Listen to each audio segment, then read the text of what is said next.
Ascendis prezintă Garantat 100%.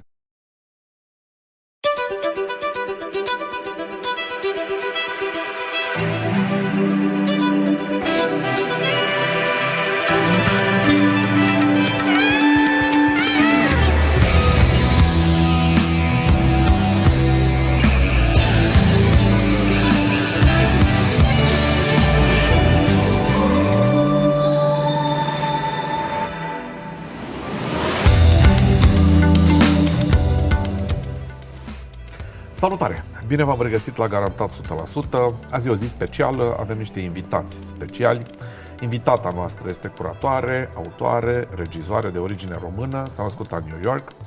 Invitatul nostru este artist vizual, născut la Bordeaux, din părinți cu origini indiene și franceze, a crescut în Marea Britanie. Ei sunt câștigătorii premiului Oscar în acest an pentru film de scurtmetraj.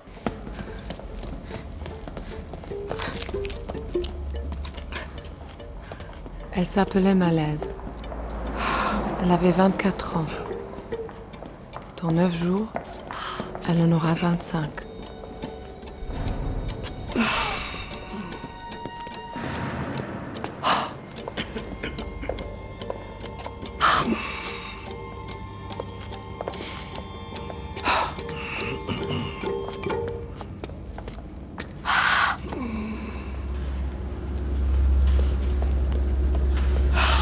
Monsieur? Madame, du champagne? Un peu de champagne? Monsieur, une petite goutte de champagne? Vous avez l'air assoiffé. C'était son premier jour. Madame? Elle y travaillera 10 de plus. Peut-être du champagne? Non. Ok. Madame, un peu de champagne? Les 10 prochains jours allaient être les plus heureux de sa vie. În acest an, Oscar a fost câștigat de 2 filme. E o mare bucurie să avem invitați la Garantat 100% pe Natalie Musteaţă și pe Alexandre Singh. Hello! Hello, mulțumesc. I'll just say a few words in Romanian. Bine ați venit! Mersi. Înțelegi românește, Alexandre? Un mic. Un pic.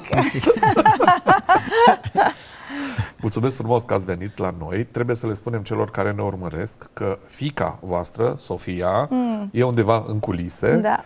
Are 4 ani și a venit cu voi. Da.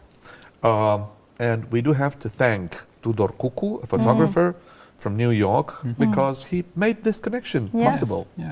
Yeah, and he worked on our film as well. He was our set photographer and a very dear friend of ours. Yeah. Great. So, everybody asks you this. I do have to do it as well. How have your lives changed after Oscar? Oh, you know, it's interesting. They haven't changed that much. I think the big change happened a few months before the Oscar. It happened when the world started watching our film, because the film premiered in August 2024, so a long time ago. Yep. But up until, very recently, it was seen in festivals, so by smaller audiences, even at the biggest festival, Clermont-Ferrand, where it was seen by maybe 10,000 people, it was still like concentrated audiences. And then in November, it started being seen by a much wider audience because it was distributed by the New Yorker. And then also because, just in the run-up to the Oscars, there were a lot of people that were paying attention. And so in that moment, our lives changed dramatically because we suddenly had representation, and suddenly the doors started opening to us, and we're outsiders. We come from the visual arts. I know it's very personal, but how's your relation after Oscar? Your personal relation, has something changed? Do you think anything has changed? I don't think it has.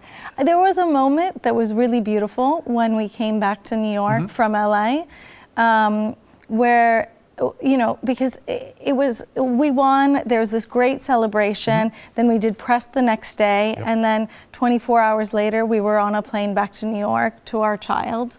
And the second that we landed, I felt like everything was back to normal very quickly.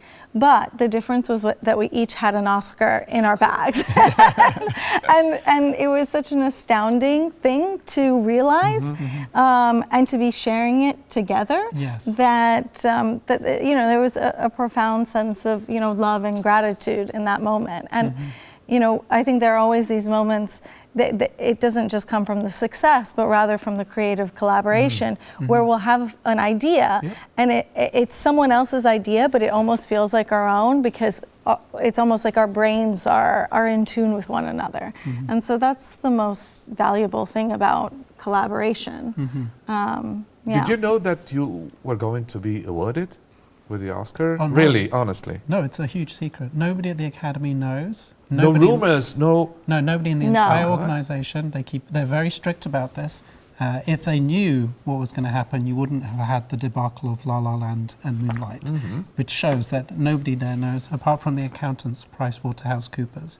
And we did learn, actually, we were at Cannes a couple of weeks ago, and we spoke to someone at the Academy, and they said that someone from PricewaterhouseCoopers told them, we have a surprise.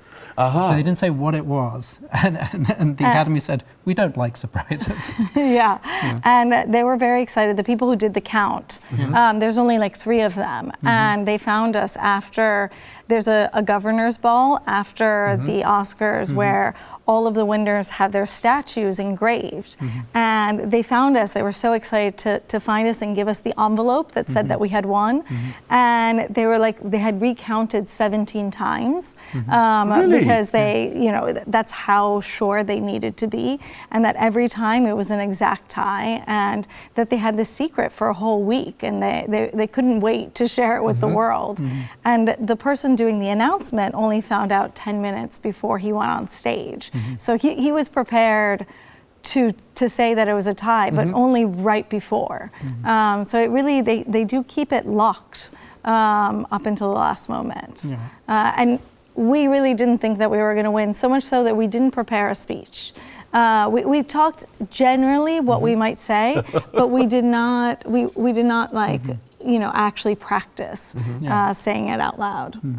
So, some of the Romanians who are aware of your big success tend to interpret it in rather nationalistic terms. And maybe some would say that there's a couple where one of the partners is a Romanian, therefore this is a Romanian success. How would you comment that?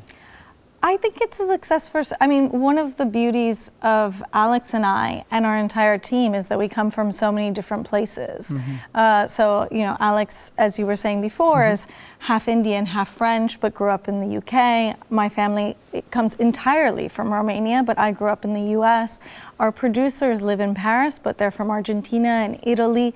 Our actresses also live in Paris, but they're from Iran and Kosovo and Luxembourg. And this was something that we thought about, purposefully. We love that we're a mixture of things and that we bring a mixture of perspectives.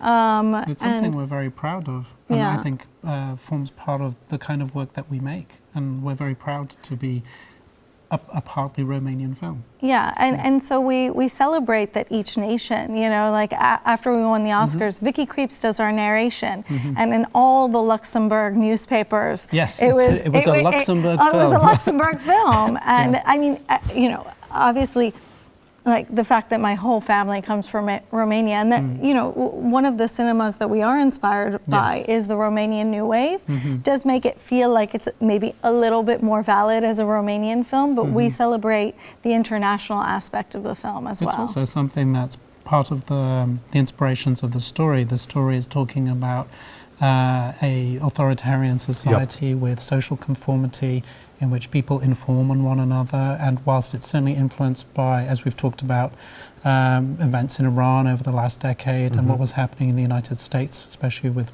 regard to ICE and immigration, that's not to say that Natalie's background and her family's background from Romania wasn't something that we were also thinking about and reflecting upon.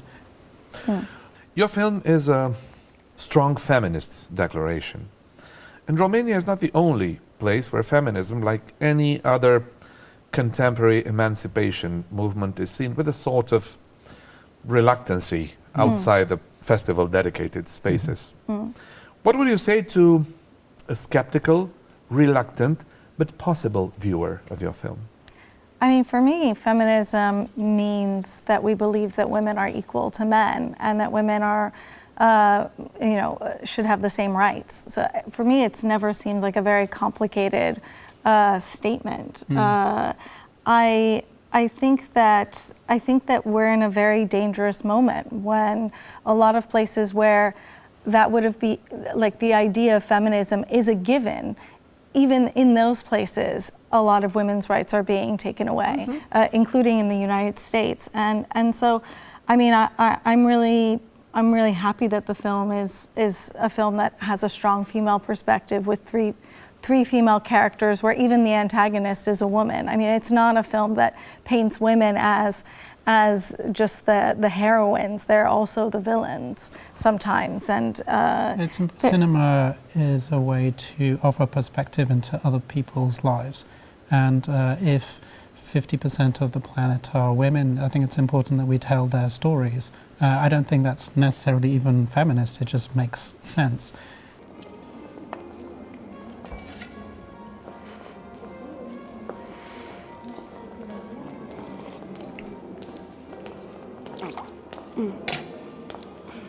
Première journée? Oui, vous aussi? Pardon. Premier jour, je veux dire. Alors, un conseil. Mademoiselle? Malaise. Malaise. Jusqu'à ce que vous soyez un peu plus au courant, si les clients posent des questions sur les tailles ou les sélections, vous me les enverrez. On est d'accord? Oui. Faites-moi une faveur. Il y a des boîtes à chaussures au 2e étage à ranger au stock. Attendez.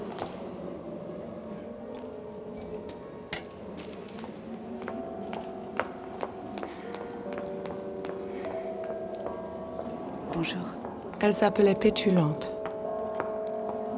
En effet, Bonjour. ce n'était pas sa première journée. Bonjour, monsieur. And I mean, so much of, while we were writing, as Alex was saying, the woman life freedom movement in Iran, I mean, so many of those women and young men who were out on the streets in Tehran and were being shot at for, not just asking for their, to take off their hijabs, but for very basic civil liberties. And so for us, looking at it from the U.S., it felt very absurd. For other people looking outside at the U.S. from outside, a lot of what's happening in the U.S. feels very absurd. The fact is that many of the things that are happening on our planet, both in the past and in the present, are very, very absurd, and we come to accept them or to live alongside them. We'll get to that.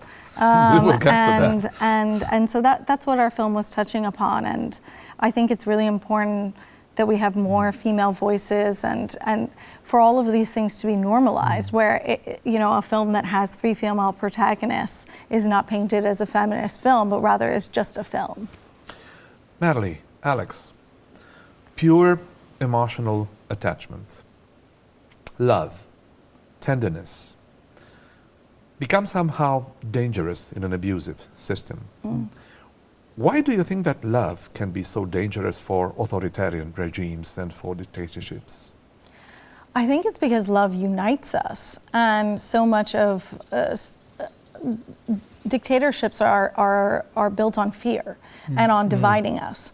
I mean, if you think about people's selfish interest, we often talk about how dictatorships atomize people. Everyone becomes one atom and no longer interlocked. And love is an expression, is a bond that is beyond society. So much of the Greek tragedies are about this conflict between what the polis, what the city thinks how people should behave, and then how family and lovers believe they should behave. And there is something pure and radical and transformative about especially romantic love that is threatening and dangerous. And also because it is sincere. Because I think authoritarian regimes play upon cynicism. They say everybody's corrupt, so it doesn't matter that we're corrupt. these people are also violent. You know, we see that with Vladimir Putin. Every time someone criticizes Russia, he says, well, you know, the Americans aren't so pure. You know, they've interfered in countries, they have race riots, and so on and so forth. And there's something about that insincerity, that cynicism, that love is a very sincere, truthful act. And I think that is destabilizing. Si je peux me permettre, tu l'as vu?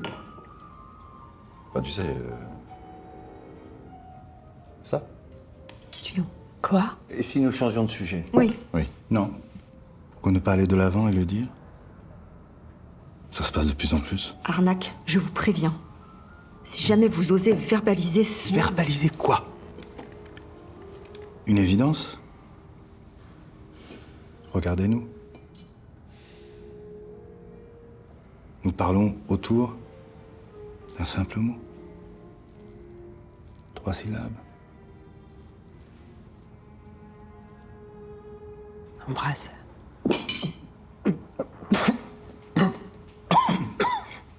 Gine.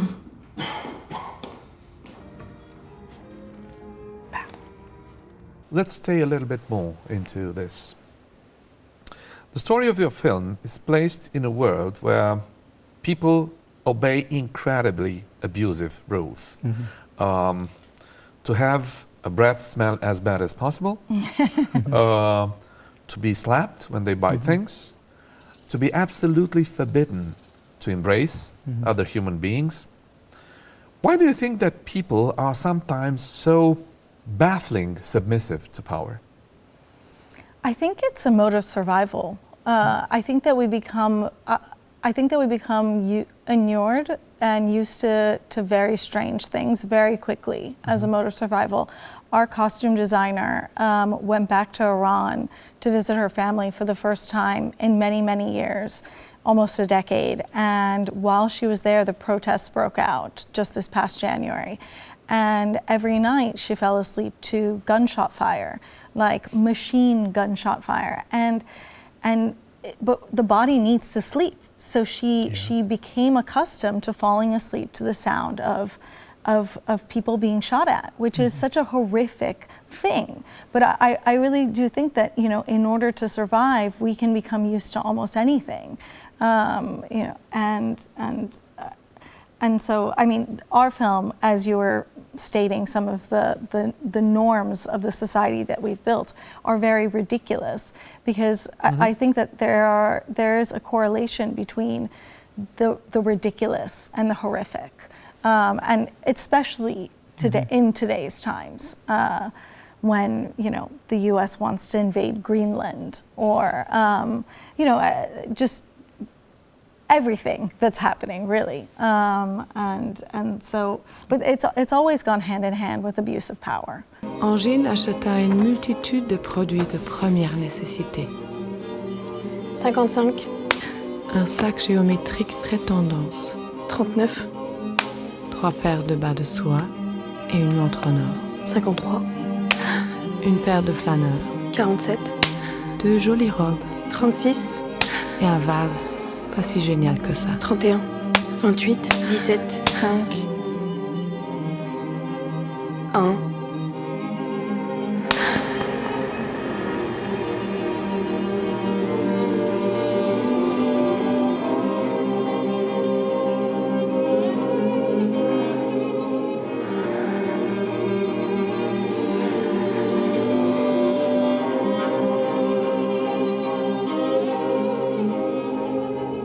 I was just reading this morning on the plane flight over here about employment in the United States, how most people now, when they interview for a job, are interviewed by an AI, and the CVs that they are submitting are written by an AI and then written and read by an AI.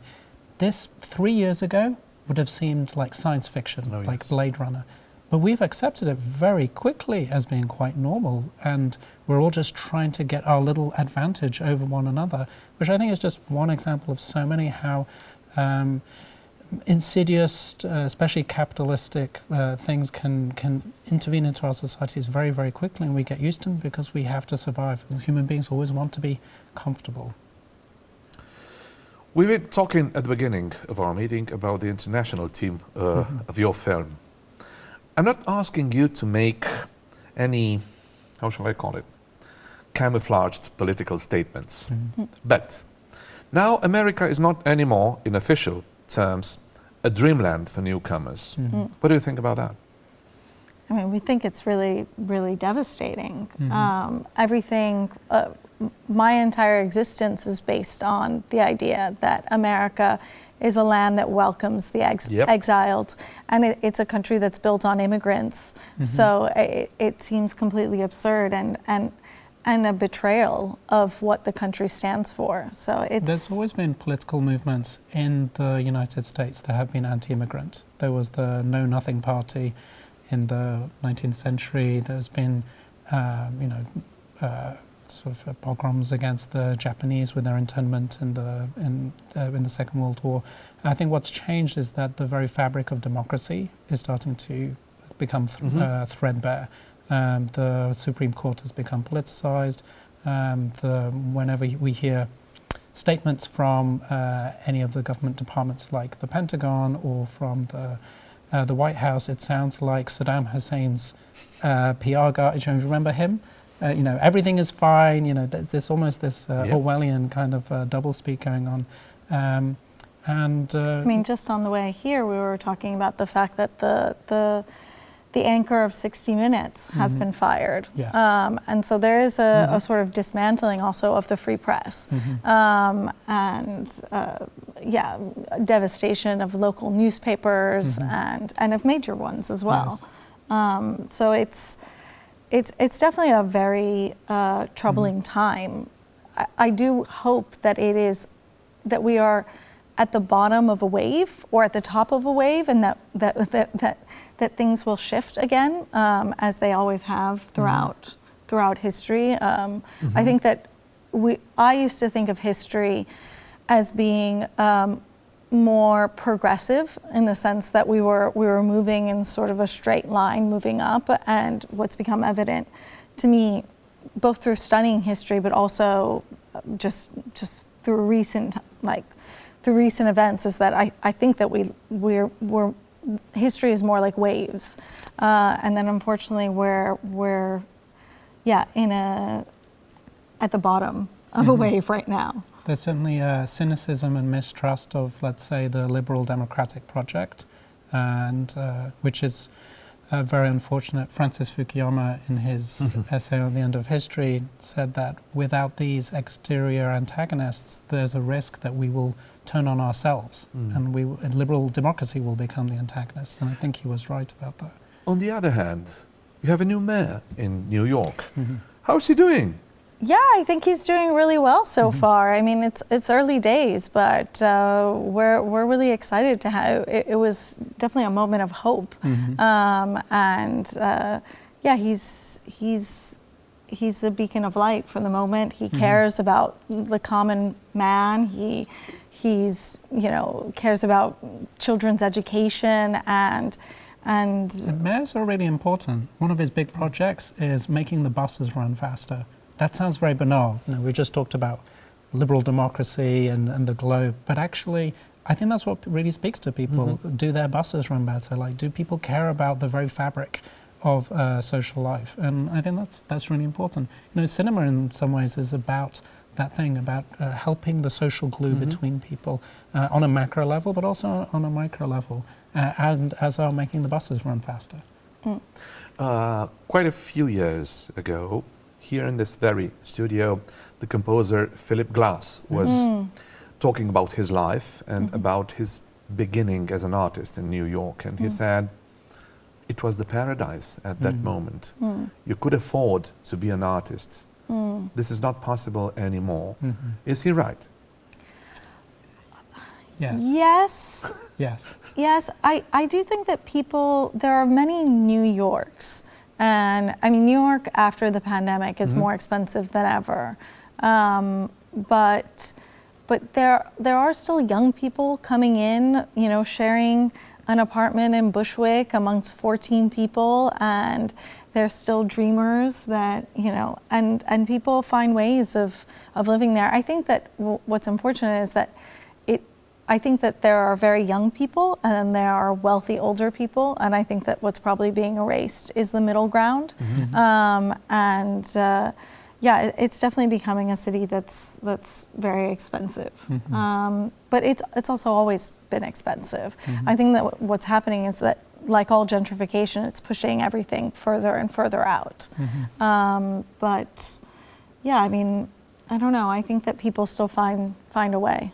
That said, I think that kind of creative energy has moved to other cities. I think people have moved to Lisbon, to Portland, to Berlin, to to Bucharest. It's more spread out, and because of communication and the internet, culture doesn't need to be so concentrated anymore in those large metropolises.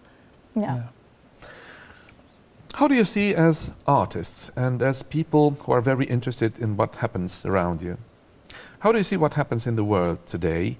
And how do you see so many comments and so many commentators stating that the neoliberal policies made the origins of these states of facts? Oh, that basically the liberals are to blame for where the current state of things. How so?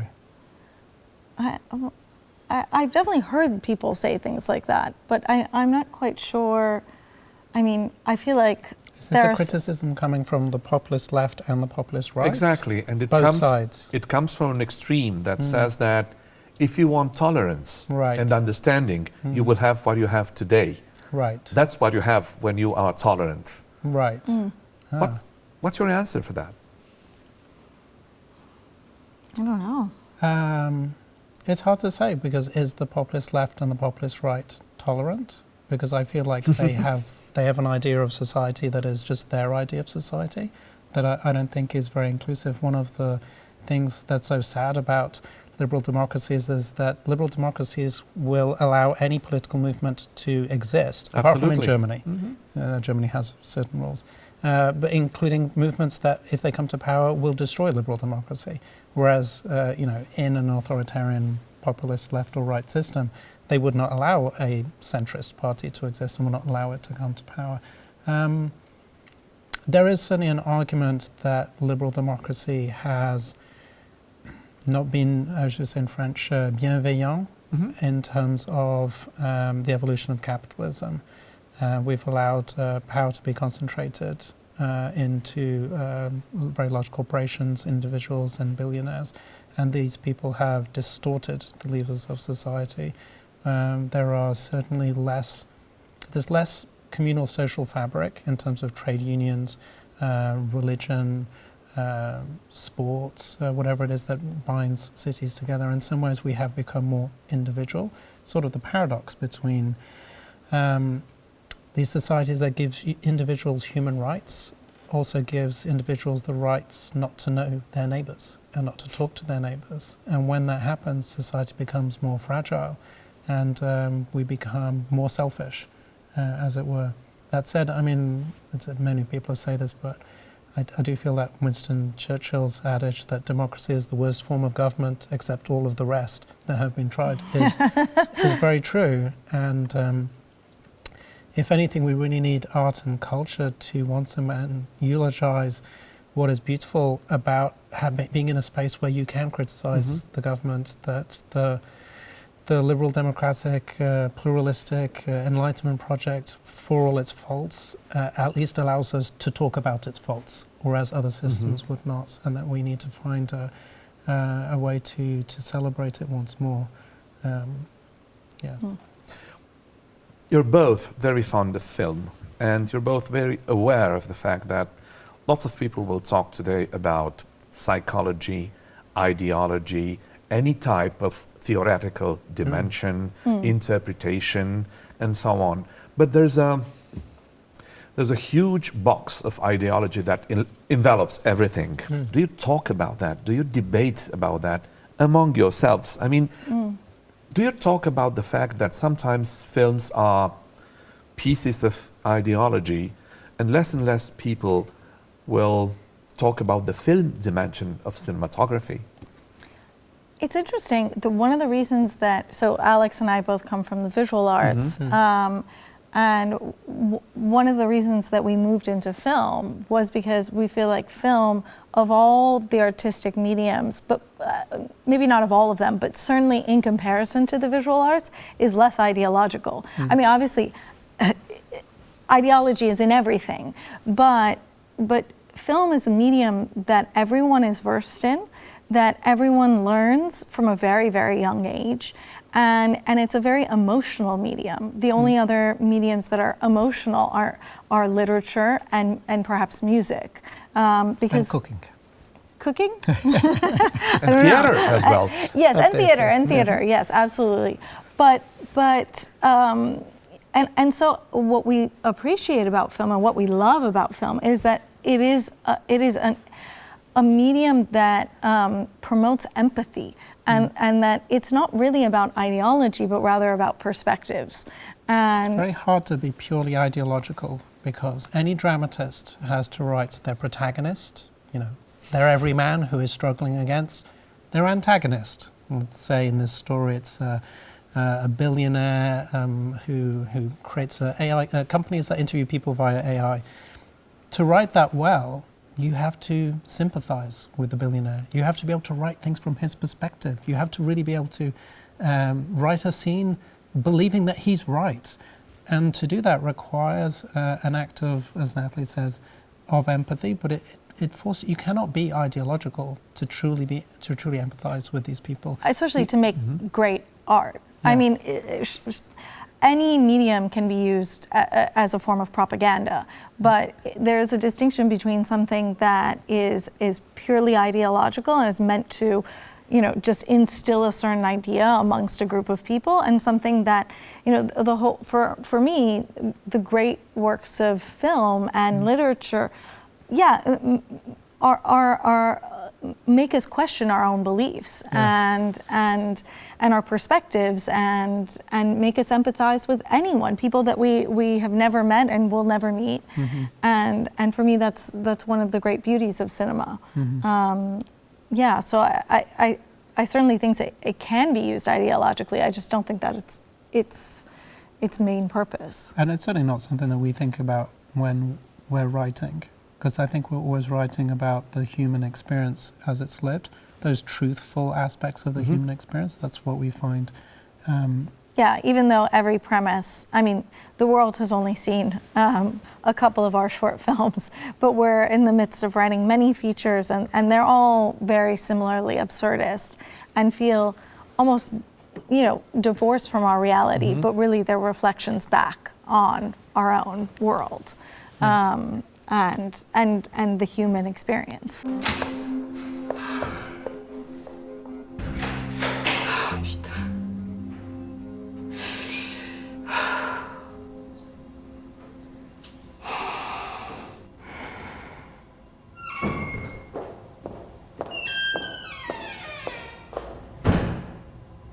Y a quelqu'un?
How do you work together? I mean, is there any grammar, a theoretical grammar of your work?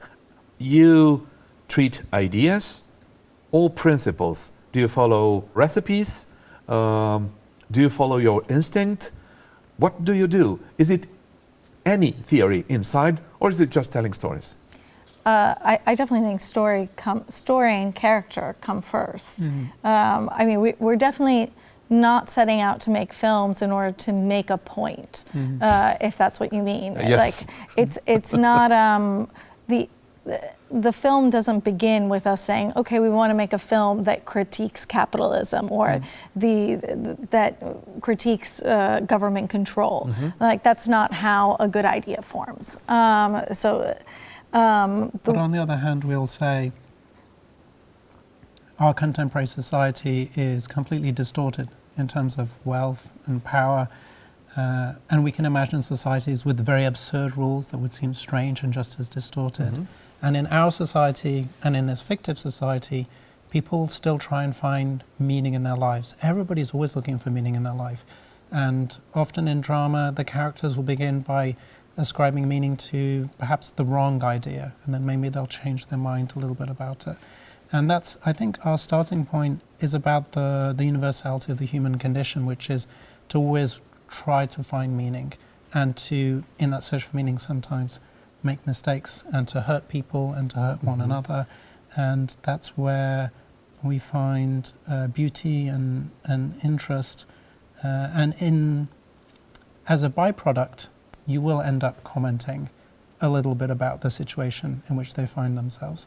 But that's almost the after effect. It's not it's the thing that comes as a result. I mean, it's really difficult to talk about creation because creation is never, I don't think that, as I was saying, I don't think great works are made through a sort of like singular pursuit of I want to prove a point. But, you know, Alex and I are often inspired by the news, by what's happening in the world. And then, you know, we write on two couches facing one another. And oftentimes something might come from a dream, because a dream is already a sort of digestion and of a thought. And you know, sometimes like a surrealist digestion of a thought, and then we'll take that idea and we'll see how it resonates with the real world, and then we'll go back and forth and we'll talk about an idea for a very long time before we start writing it. Like we'll maybe months, sometimes years. But how do you do it professionally? Because you have other jobs too, and other preoccupations. Yes. How do you cope with that?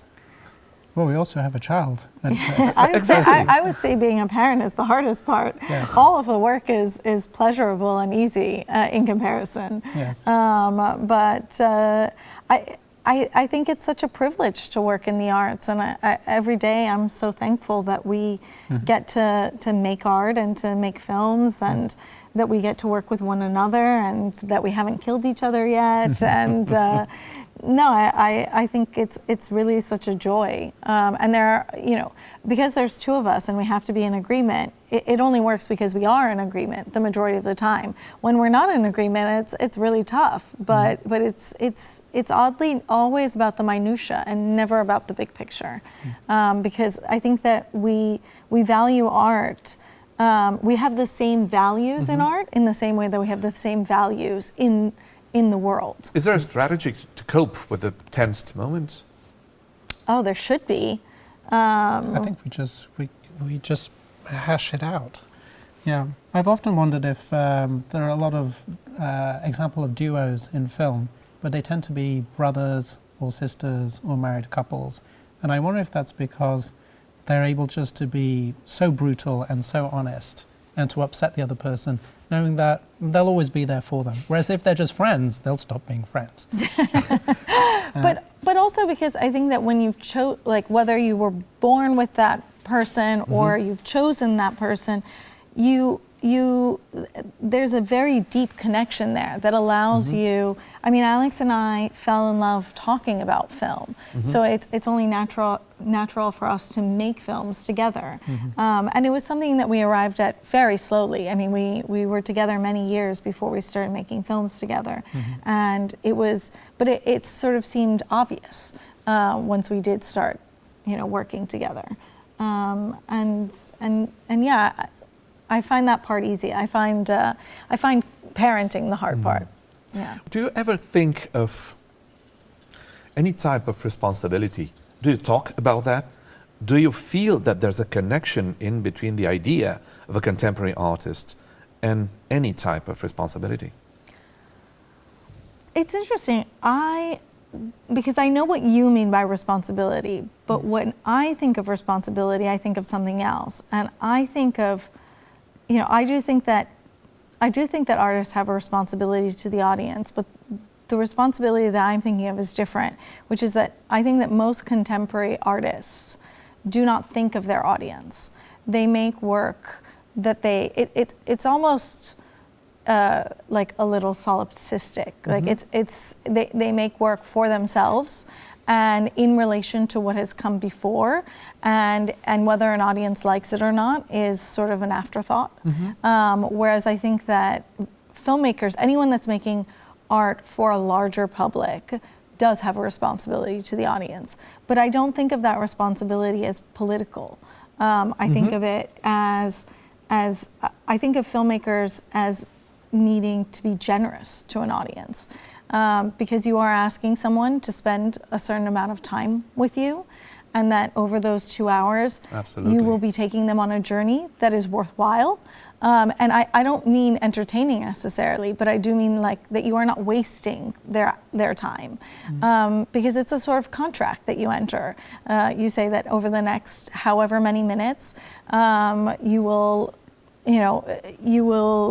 transport the audience to a particular place or time, and that you will tell them a story that needs telling. And maybe change their perspective on life. Yeah. Yes. And so I do think there's a responsibility, but I don't think it's necessarily political. Is it possible for the Romanian viewers to see your film, to watch your film outside the festival? Yes. Yes. Yes, it's actually, I hope people come on Friday to our screening, because we're so, we care about the experience of the viewing. But it's available, it's distributed worldwide by The New Yorker.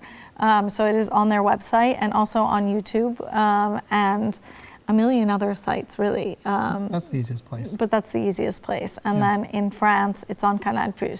But here in Romania, it can be seen on YouTube. Yeah. Natalie, Alex, thank you so much for accepting this invitation. It's been wonderful meeting you. And good luck with everything that you do. Thank you. Thank you so much. Mulțumesc. Mulțumesc. Tuturor celor care sunt alături de Garantat 100%, mulțumim frumos pentru încredere. Ne vedem duminica viitoare. Noapte bună!